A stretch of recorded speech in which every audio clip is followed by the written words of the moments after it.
Good morning, everybody. It's Lorraine from pregnancyexercise.co.nz, pre and postnatal exercise and wellness specialist. And today it's part 2 in our pelvic floor and push-in series for pregnancy.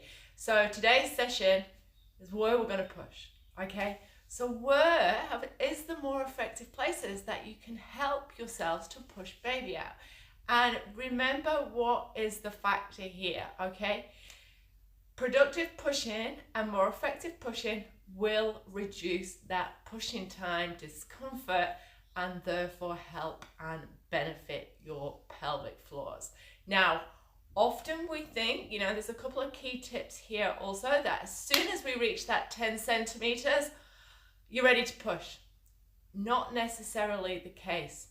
Sometimes it's helpful to wait for those really big contractions to help move baby a little bit further down through the birth canal so you don't have to waste more time pushing. I know those big contractions at the end can be very, very hard to deal with, but if you can, it can help you in that pushing phase. Because remember, if baby's not right down there and crowning, we still need to physically push them, and this is the hard part, down through that birth canal. And actually your birth canal, whether you think with your hips, your birth canal is actually going up a little bit. So we think about it, I show in my antenatal groups, it's like a down tube, okay? So we have to think about the position of our hips, the position of our baby, and how we're going to create a decent amount of force and pressure on top of baby's bottom to help push them down. So that's what we need to think about. So let me get my baby in optimal fetal position. So ideal position for birth is this position. So we can imagine this here. Okay, so what I want to do is put pressure on and think of the positions and where I am to apply that pressure here.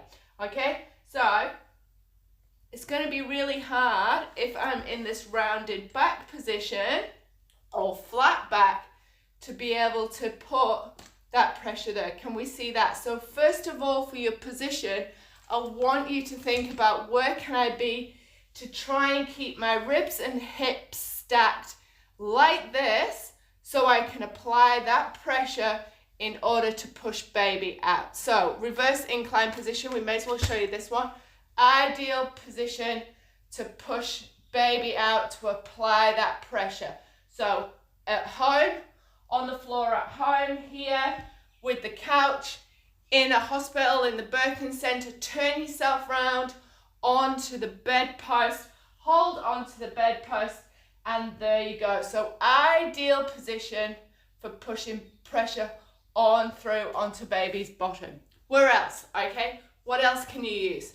Another good position, which was told to me from a really good local midwife, is if you've got, now this is great if you've been exercising through your pregnancy, legs are nice and strong, is actually on the bed in a nice wide squat angle. Now again, you've got to be careful here because you don't want to be tilting under.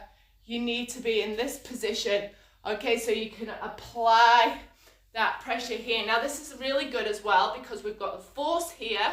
This is what you need. You need force to create pressure in whichever position you choose. So again, this is a great position. So what I mean by force is, so here we can generate a force to create the pressure to help us push.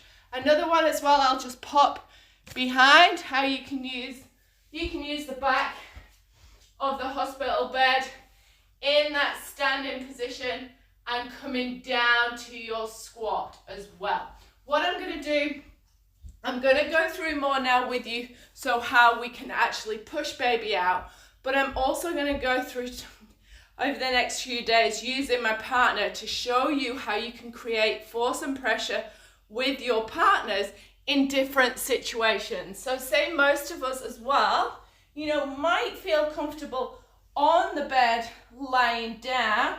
Okay, so here, this is where you're going to have to create the force. So you're going to have to have some force here so you can create the pressure downwards. All right, so if you're on the bed, just make sure you're not rounding out through your spine like that, because that's going to be harder. So you want to be in this position. See that stacked position? So then you can create the force when you're ready to push. Okay, so think about that. Pop it in your birth plan. Discuss it with your LMC, with your obstetrician. Think about those positions. We can work, you know, from 30 weeks on your leg strength if you want to think about having your baby standing up in that side squat. Also as well, we're thinking about your arm strength, which is required. Remember, it's very, very physical, pushing baby out. It can be anything really. Average is around about 15 to 30 minutes, but it can be anything from 5 minutes up to 3 hours. Okay, so how are we going to push? What do we want to think about when we're pushing? So what I say to mums, the best thing is if you can feel it. All right, that's so good if we can feel it and we can control it, okay, right up to the very end, and we can breathe through it. So breathe, feel, control it. When that contraction comes, I want you to start to think about your body as a tube of toothpaste. So the contraction comes, feeling the pressure, feeling how intense it is, and we start to think about pushing down from our upper abdominals. We actually need to contract here in order to put that pressure on, and think about as it riding that wave down through the contraction, pressure, pressure, pressure, release, which is what we spoke about on Monday. Remember to have your pelvic floor muscles nice and relaxed through that phase, so we can help the pelvic floor muscles can move out the way, so baby can start to edge down. So tube of toothpaste. What are we doing here? Okay, remember, even in any of these positions, we don't want to be doing this, gripping tight, okay? Any tension up through here is going to affect the pelvic floor muscles. So make sure if you are hanging onto something or in that reverse position, you're actually quite relaxed through the upper body, so no tension through the floor.